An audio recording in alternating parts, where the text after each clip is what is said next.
today in You Talking to Me, I have more than one guest besides me to talk about the 10th anniversary of the European enlargement and to talk about the effect of it. I've got the pleasure to welcome Shada Islam. Hello. Policy Director, hello, of Friends of Europe. Hello and welcome to you. Thank you. And also to focus on Poland, I have Mr. Habant, spokesperson of the Polish representation to the European Union. Hello. Yes. Hello. And my Slovenian partner, journalist from the RTV Slovenia, Matjaž Trošt.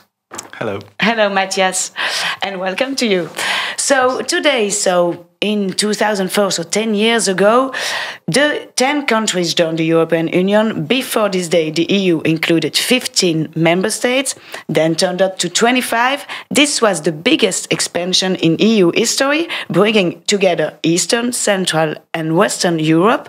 So most of them had only just over a decade earlier been part of the Soviet Union.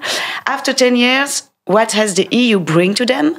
So Shada, what has this enlargement succeeded?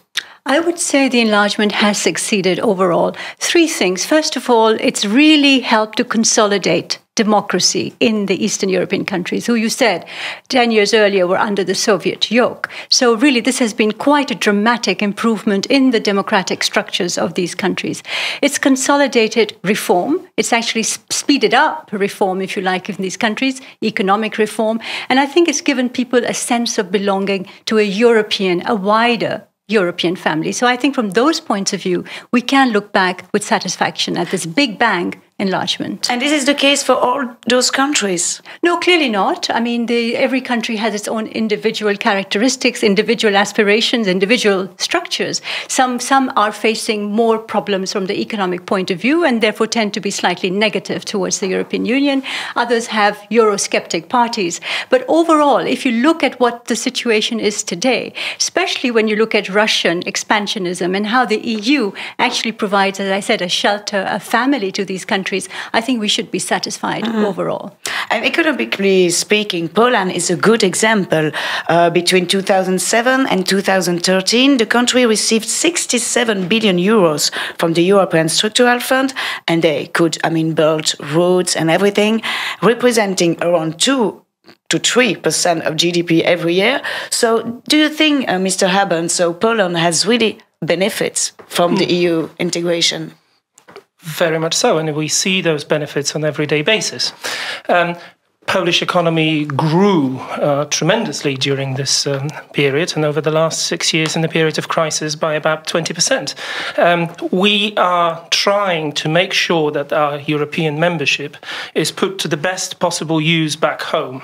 And when we entered the European Union, we entered in order to eradicate the unjust divisions of the continent. When we were just about to enter in the year 2004, we sought finances to guarantee our own development, to catch up with the rest of Europe. But after 10 years, we've learned that there's actually much more to European integration and the belonging to the European family than finances. We have learned one particular thing that we are going to elaborate on, and that is that the common good is beneficial to all member states, including ourselves. That it's worth to campaign and fight and strive for the common good, because that is something that strengthens the union itself and not just individual members of it. And by strengthening the union, we see this process as a hugely beneficial, not only to us, not only to Europe, but to the world in general. To the world in general, yeah. And do you think in the Slovenian people, they think the same than the Polish one?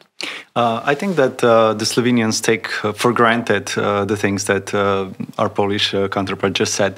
It's always the same, you take for granted the good things, and then the bad things, they are for Brussels to be blamed on.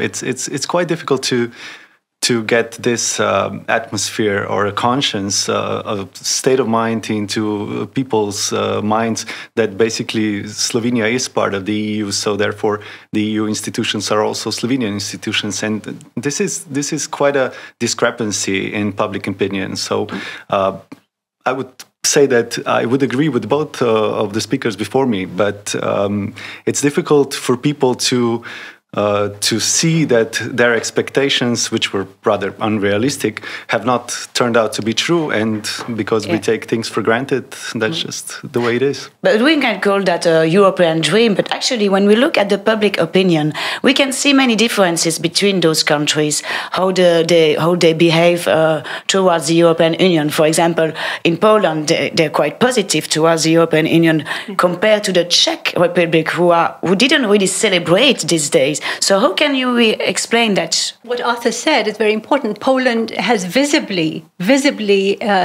got benefited from European Union membership. I think all countries have, but it also depends on how local politicians, national politicians, if you like, sell Europe to the public. Now, the divisions that you talk about, Leticia, exist in, if you might allow me to say so, in old Europe as well. Each country has its own national views on the EU, so you can't expect homogeneity from all countries. It depends, as I said earlier, on national characteristics and how the EU, visibly or not, has benefited the country. So that's more the fault of the local politicians than the EU itself.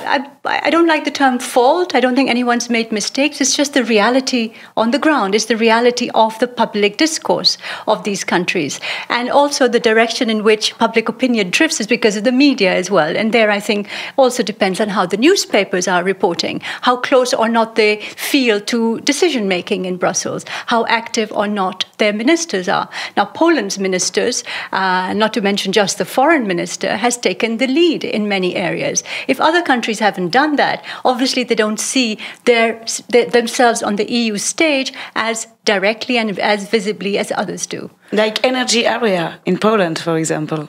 Like many other areas, Poland feels responsible for Europe. In this context, we feel we have not only the sense of belonging to the European family, but we feel that with our own specific way of looking at our reality, with our specific experience of the history, with our specific experience arising from our geographical or geopolitical position, we have a lot to offer to the European Union, and we are here to both benefit from the membership, but also to make sure that the European Union benefits from our membership. So we try to give as much as possible to the European Union, seeing this as probably the greatest advantage of our membership. We are now capable of shaping the continent that we belong to. And Matjaž, what about the Slovenian? Do you think they feel as responsible as the Polish do?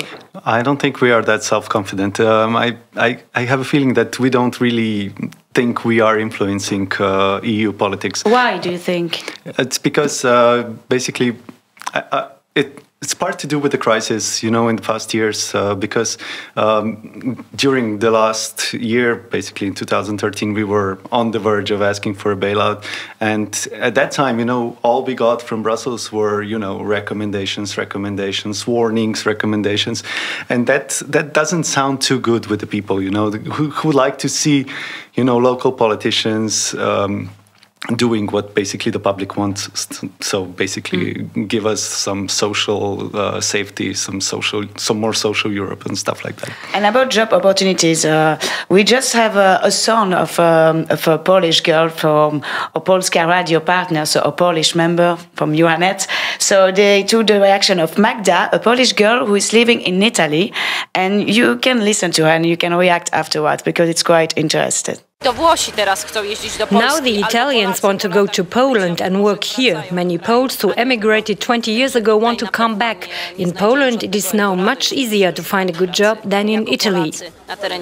So what do you think, Mr. Habant? There's not much that I know about the Italian market, I'm afraid. I know about other countries, and there are two trends, of course. Trend number one, that's been visible for a while, that's a trend of people seeking their opportunities elsewhere, leaving the country, leaving Poland. There were huge numbers of Poles that migrated to different European countries in order to find their fortune there. That was the fear 10 years ago as well. After the enlargement, a lot of people fear that this huge, massive immigrants will come from the east and to the west to find a job, but that was not really the case. Oh, none of the fears were actually turned out to be true. Well, there was another fear that the Western capital will come into Poland and buy out the land, the factories, the everything. That has never really happened either to the scale in which people would fear this. I think fear is something pretty natural connected with the process of change. So a lot of us Europeans did fear, but the chances, the opportunities have been always much greater, and we've managed to explore the opportunities rather than focus on those fears. And actually, Slovenia is a good example because people there, they started to immigrate after the crisis, so not before. They were not interested to find a job. No, not really. I mean, people tend to stay at home. I mean, we Slovenians tend to try to stay at home. And after the crisis started and basically evolved into, let's say, a huge crisis for us, there were a lot of young people leaving, a lot of families are leaving.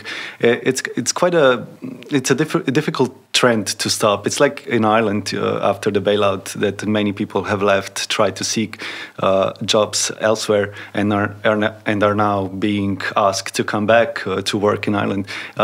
We are not there yet. I mean, people still don't have jobs to find. I mean, we have quite some. It's not in European sense. It's not that we have high unemployment, but for the Slovenians, it's really a high unemployment because basically before, the unemployment was so low that this is really a disaster for us. What do you think, Shada, about this immigration fear? And yeah, two things strike me. First, after the 2004 Big Bang enlargement, we were almost 4 years later in the midst of a very bad crisis. So that, you can't say that the last 10 years have been normal years in a sense. There's been a crisis. So people have been looking for jobs where they can find them. At the same time, you've had countries like Poland and others in the Eastern Europe that have had very strong growth rates. And so that's natural that people from Western part of Europe would also want to go there and work there, whether it's capital or bankers or just ordinary people looking for jobs. And the second thing that really strikes me is if you look back at the enlargement that brought in Portugal, Spain, and Greece, initially there were extreme fears that this would also once again distort the labor market. And then what happened? 10, 15 years later, all of those so-called immigrants from these countries started going back. Now you have another movement, and because of the austerity packages and the economic crisis. So immigration, as Arthur said, there's always a fear of immigration, but immigration is not something to fear. It's something natural that happens within countries. And that's a normal thing. People go where money is, where jobs are. And that should be encouraged, not stopped. Yeah. And now because we have to end the program really soon. So last question. Do you think we can still call these countries the new member states?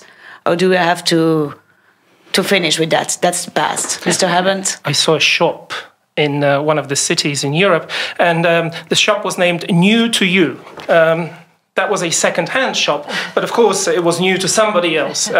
That's the same thing with us. I mean, depending on the point of reference, if the new is good, then yes, please go ahead. You can call us new for as long as you would like. In reality, 10 years and a long process of learning on how to be within the European Union, one presidency that we already had, that doesn't really justify the term new. But we're quite happy to be new anytime. So a new, Shadam, you prefer maybe old Europe, a new Europe? No, because we always talked about old Europe, but not new Europe, so... There'll always be easy categorizations and easy classifications. If it makes life easy, if people understand what's in a name, it's how you act and how you react. Don't forget that we still talk about the 6 founding nations of the European Union. There will always be differences, but it doesn't matter. We're all part of one family. Thank you. And thank you, Matjaž, also, to come to ST Studio. And thank you to my guests also. And thank you, all of you, to follow us on Euronet Plus. See you next time. Bye.